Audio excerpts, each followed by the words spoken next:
Saya akan sebutkan misal salah satu contoh kisah.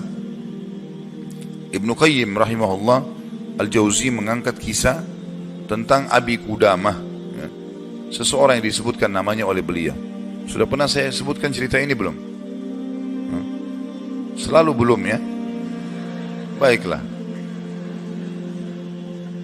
Abi Qudamah, kata Ibnu Jauzi, adalah seseorang yang suka berjihad. Di zaman dulu, zaman tabi'in, suka berjihad, berperang. Dan dia selalu memotivasi orang untuk berjihad.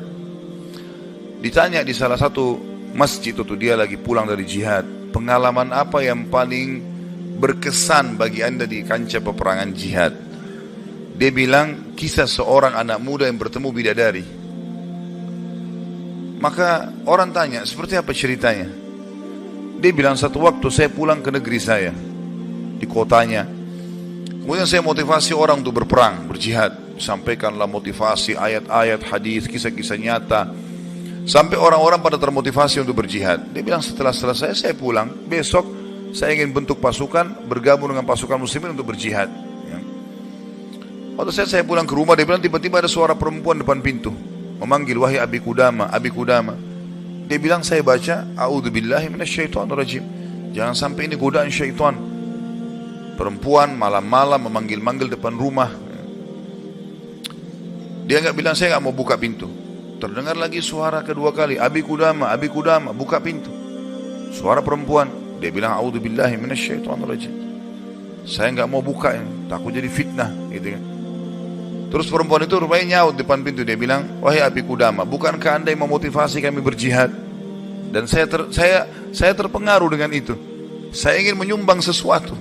Bukalah pintunya. Dia bilang, saya dengar orang ini mau nyumbang hubungan dengan jihad, saya buka pintu. Perempuan itu rupanya bercadar.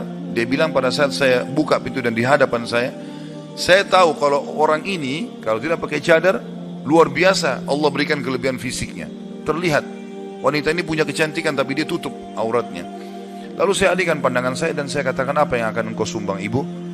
Dia bilang, sesuatu yang paling indah dari tubuh saya, hai Abi Qudamah, adalah rambut saya. Saya memiliki rambut yang sangat bagus dan panjang. Maka saya sudah memotongnya dan saya sudah membentuknya supaya menjadi tali kekangan kuda.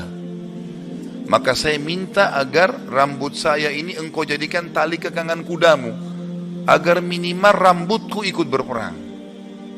Abi Qudamah bilang, saya heran dengan imannya ibu ini, luar biasa ini. Gak pernah ada orang terfikir seperti itu. Rambutnya panjang, lebat, tebal, dipotong lalu dibuat sedemikian rupa sehingga bisa menjadi tali kekangan kuda, gitu. Pakailah ini Abi Qudamah. Abi Qudamah bilang, baiklah, diambil. Pada saat sudah diambil, Abi Qudamah mau tutup itu, dia bilang, sebentar, masih ada satu lagi Abi Qudamah. Dia bilang apa? Suami saya mati syahid, dan semoga Allah terima, semoga juga kami disatukan di surga. Dan dia mewariskan seorang anak laki-laki yang mirip seperti dia. Maksudnya keimanannya, kefisiknya, segala macam. Saya harap anda tidak menolak anak saya besok ikut berjihad. Kata Abi Qudamah, baiklah.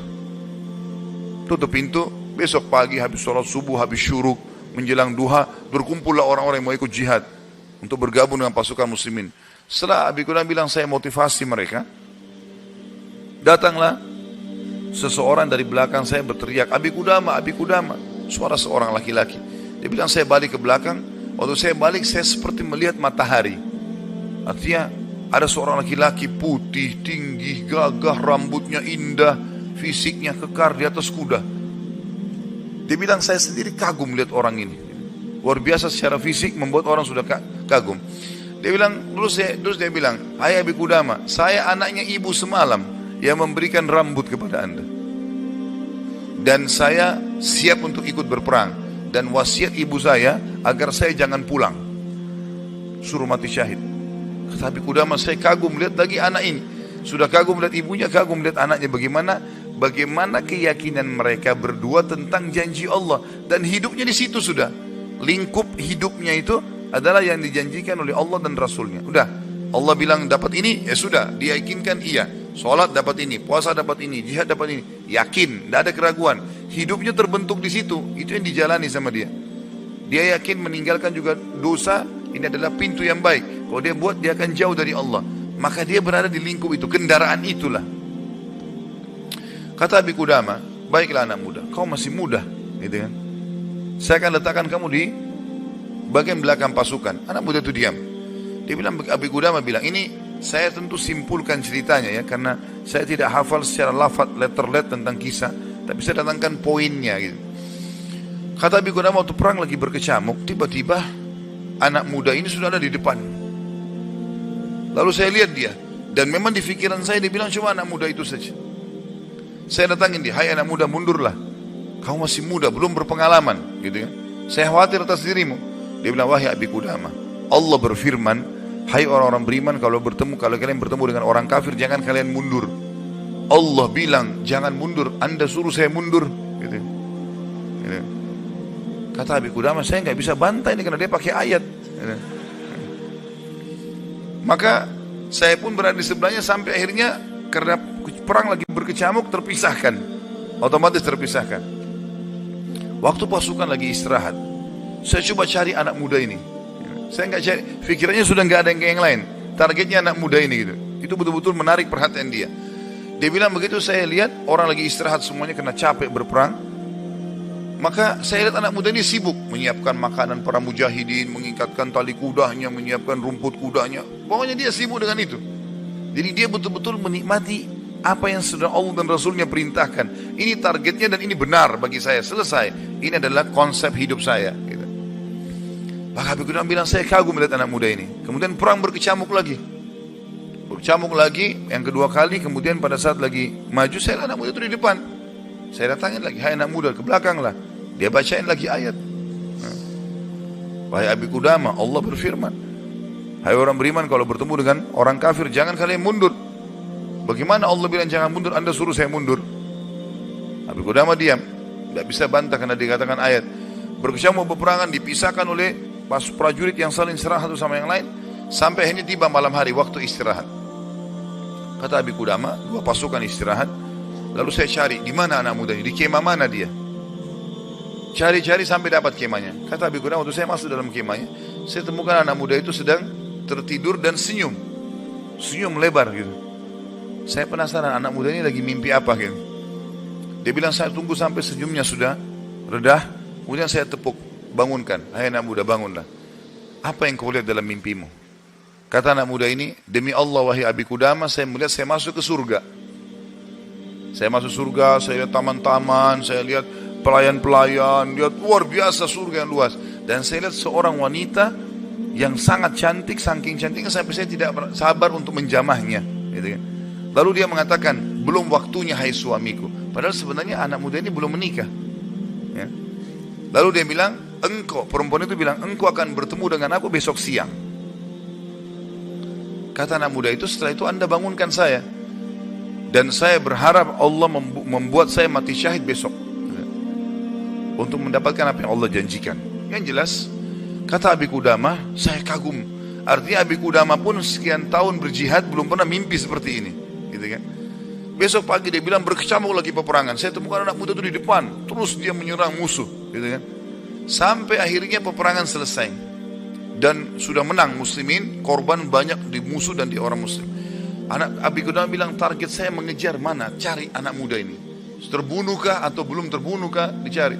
Dia bilang, saya cari di jenazah prajurit muslim yang disusun. Ternyata ada bergeletakan. Saya temukan ada anak muda itu penuh dengan darah gitu.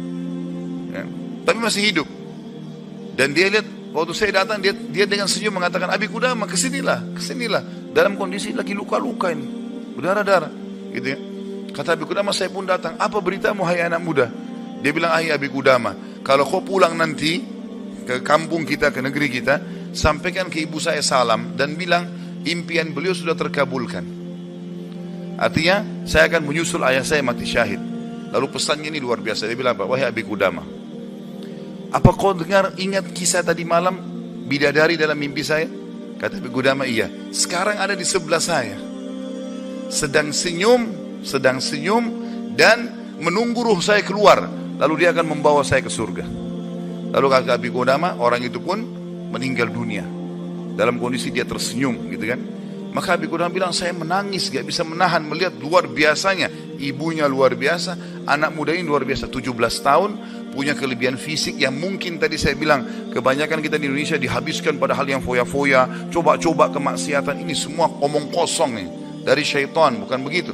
Anak muda ini dididik oleh ibunya untuk targetnya surga. Bagaimana berperang mati syahid, seperti itulah. Kata Abi Qudamah, saya pun menguburnya.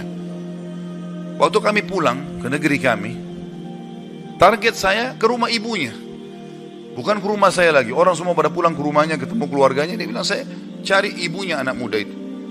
Begitu dapat rumahnya, saya ketuk pintu, dibuka. Ibu itu buka. Ibu itu begitu lihat saya tahu Abi Qudamah. Dia bilang, wahai Abi Qudamah, apa kau datang berbelasungkawa atau kau datang untuk membawa berita gembira? Kata ya Abi Qudamah, apa maksud anda ibu? Dia bilang, kalau anda pulang mengatakan anak saya ikut pulang bersama anda, berarti itu belasungkawa. Saya nggak mau anak saya pulang, mau mati syahid. Tapi kalau anda bilang anak saya mati syahid, berarti itu berita gembira. Abi Qudamah bilang, saya nggak tahan menangis. Lalu saya mengatakan, ibu, berita gembira, Allah sudah kabulkan impianmu. Anakmu telah menyusul suamimu dan semoga Allah kabulkan. Ibu itu menangis, sujud syukur kepada Allah gara-gara berhasil anaknya menjalankan perintah Allah. Ini yang banyak luput dari kita nih. Kita malah bangga kalau anak kita yang cantik keluar dengan telanjang sana sini, terbuka auratnya, atau mungkin meninggalkan pesantren dan sekolah di sekolah yang tidak ada pendidikan agamanya, atau keluar ke negara-negara kafir yang akhirnya mereka terdidik dengan hal-hal yang tidak baik. Hanya karena bangga dengan urusan dunia, bukan bangga dengan urusan akhiratnya. Padahal itu tanggung jawab kita, gitu kan? Jadi teman-teman sekalian, menanamkan muraqabah, yakin kalau Allah mengawasinya, yakin akan janji Allah terhadap ibadah yang dia kerjakan, yakin ancaman Allah kalau dia melanggar. Maka ini poin yang sangat penting, ini yang sedang kita bahas. Masalah bagaimana dia mendidik jiwanya dalam masalah muraqabah.